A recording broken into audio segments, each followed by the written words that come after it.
Yo guys, this is Reinhardt and this video is gonna be about the Necromancers in Guild Wars 2, their overall skills. For those who like only my World of Warcraft footage, please don't watch this video, but still keep subscribed because I will be posting more amazing guides and more good World of Warcraft footage. But like I said, I'm also very curious about the Guild Wars 2 and their PvP system, so I am gonna be making videos about Guild Wars 2 and I have enough footage for roughly 40 videos. So the first my weapon of choice was a dagger, offhand and the main hand axe, and for the first ability we have claws. You claw your target in the melee range, almost in the melee range. It's a 500-600 range, which is not much, it's like a mid range, and you apply a vulnerability effect. The other one is ghastly claws. What you do is you channel the axe in front of you and it does actually a pretty considerable amount of damage. I think it does about roughly like 1.5 to 2k damage, but the good thing about it, it generates a lot of life force. Number 3 we have Unholy Feast, which is basically you blast in area around you, the feast that does a good amount of damage, decent amount of damage I would say, but it also cripples and gives the swiftness to the allies. So let's check out. This one I'm gonna be doing the claw. As you guys can see, it does affect and puts a vulnerability effect on the target. Vulnerability decreases a lot of effect. And now I'm doing a feast, which as you guys see snared it. And as you guys can see, I generated a lot of life force. That's because of the class. And this is the ghastly class that he briefly interrupted me for the fear. And I had to go to Death Shroud to actually kind of have a little bit more sustain and not die out here. This guy is a bot, but he's a smart bot, and apparently he's much smarter than me. This is the animation that was for a ghastly class. So those were for the top 3 kills. Now the guy is gonna kill me and we are gonna be basically resurrecting. When you actually die here, you resurrect in the place itself, which I think is kinda cool. It's not penalties. So this is the ghastly class. Generates a lot of life force. I used up all my life force and I got it back to like 20% by just doing one ability. So that's it for the first 3 axe skills. Now let's look at the 3 dagger skills. We have a necrotic slash. You slash your foe, and the first is slash, the second is life drain, minor. The other one, it has a life siphon, drains approximately 1200-1300 life over the period of time. I think the channel is like 3 to 5 seconds long, and yes, you can move during that channel. And then we have a dark pact. It basically roots your target for 3 to 4 seconds, and it's actually a very nice root. We also have a Deathly Swarm, which is a dagger offhand, and Deathly Swarm basically blinds the nearby allies, nearby foes, which basically makes their next melee attack miss on you. And this one is Enfeebling Blood, and it's amazing because it does a lot of bleed damage, a lot of bleed condition damage, and it's an AoE. The radius is actually rather large, as you guys can see. And on top of putting bleed, it also weakens the foe, which means it does reduce some of their damage that they make. This is sort of like what they come in Guild Wars 2. It's more like a condition base where you will be applying, will you be riding, kiting around. Yes, you can actually walk during the cast time. And I'm just using all of my dagger abilities. As you guys can see, this bot completely destroys me. But in my defense, I didn't have any traits, any good gear. I didn't enchanted my gear properly, and I didn't have a proper spec. So please, saying Vladimir, you're a freaking noob in this game, that is absolutely true, and I'll be working on getting better and better. And I'm gonna get finished off right now. The guy just finished me off. So that's it for the axe and dagger skills, and on top of the dagger offhand. I hope you guys enjoyed it, because now I'm gonna be moving over to the scepter skills, and I'm also gonna be moving towards the staff skills. Now I'm gonna be showing you guys the staff skills. The staff is more like AoE, and in fact it is a quite AoE thing. And for the other one we have a scepter. Now for the staff, the first one is Necrotic Grasp. You send out the claw and it does a shit tons of damage. And on the combo burst, I believe it also snares the target. For the second, we have a Mark of Blood. You basically put out the mark. If they step on it, they get bled.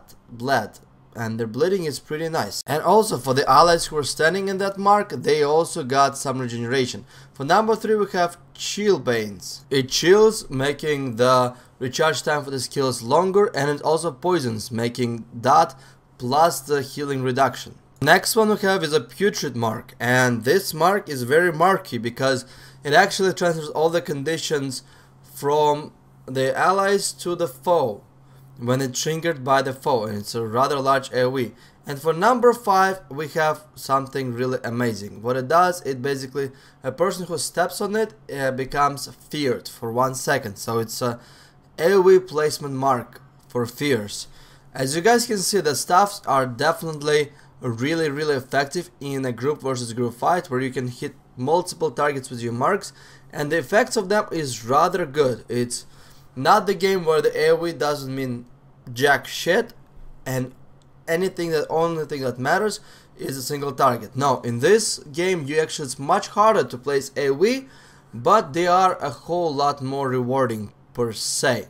So right now I'm just getting my ass kicked by this Necromancer bot, who probably apparently playing Necromancer better than I do, but he doesn't have a YouTube community that he has to make videos for. Such a lucky guy, I would say.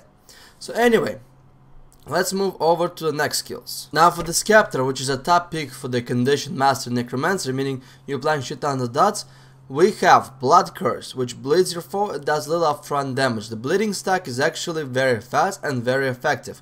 For the second one we have a Crippling Death. It basically put an AoE that does more damage AoE, and it also snares the targets in a place. And for the third one we have Fist of the Corruption. It basically does damage, gives you life force, and it does more damage based on how many conditions you had. And as far as I believe, the stacks also count as a condition.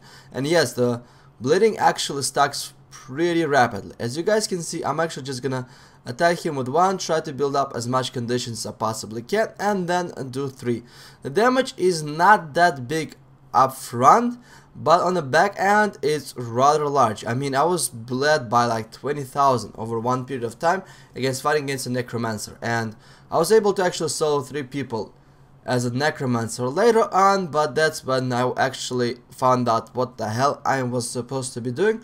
But now guys, enjoy the ass taking part against the mobs. So anyway, we're done with the scepters. Let's move over to the next ability. And now I'll be showing you the actual offhand abilities for the Warhorn, and I'll be showing you the abilities of the Focus itself as well. And they are actually rather impressive, I would say. For number 4 we have Reaper's Teeth, that applies a vulnerability effect, and it also gives grants a swiftness. It's very good when it comes to you kiting against the melee teams. For number 5 we have Spinal Shivers, that applies chill effect, and the chill effect is actually very important in this game. That's the fact that actually wins 1v1 fights, and it basically cast time. It's a rather long cast time, but the effect is pretty damn significant. Doesn't do a lot of damage though. For number 5 for the Warhorn we have a Locust Swarm, and you basically swarm yourself with a bunch of green shits that does minor damage, but they give you swiftness effect, which is 33% sprint, and they also snare the targets by 1% that are really close to you. The whole beauty lasts, I believe, 8 seconds. And then we have a Wail of Doom. You Wail of Doom in front of you, and you dazing your opponents for 2 seconds, and 2 seconds, that's basically a silence. As you guys can see, the guy couldn't do shit for about 2 seconds. The ability alone are less powerful, but when you combine them together, definitely are a very useful thing to do. And basically the way I noticed about it is weapon swapping have to be a must in this game. And you also have to check out the cooldowns on the other weapons when you don't have them equipped. As a Necromancer, effectively, you also gonna have to be swapping into a different forms to tank a little bit and do some damage. And right now I'm swapping like a noob because I'm just swapping as a defensive, as a reactive ability. I'm not actually using it proactively, and I believe in the future I actually have to be using it way more proactively than I'm using it right now. And that's probably partially why I'm always getting my ass kicked by a bunch of bots, but it's probably because I'm not using any of my utilities as well. So that's about it for this video, guys. I hope you guys enjoyed the weapon skills of the Necromancer. It was certainly pleasure of making those for you. Like I said, if you're signed up for the World of Warcraft footage, World of Warcraft footage is gonna be there, but it will be a Guild Wars 2 footage. I'm not trying to force anybody to watch the content they do not want, but I also don't want to have my subscribers dictating on how I want to make my videos and from which creativity standpoint. I like your feedback and I improve my videos, but also the end result is gonna be upon me, guys, which footage I posted. And you have to admit, you have to understand that you cannot tell artists sort of to say what he has or what he can or he cannot do, because it usually does not work this way. So please, no raging. I will be able to provide you very good World of Warcraft footage, granted you have some patience. So thank you for watching. Do me a favor and thumb up this video. And до свидания, my friends.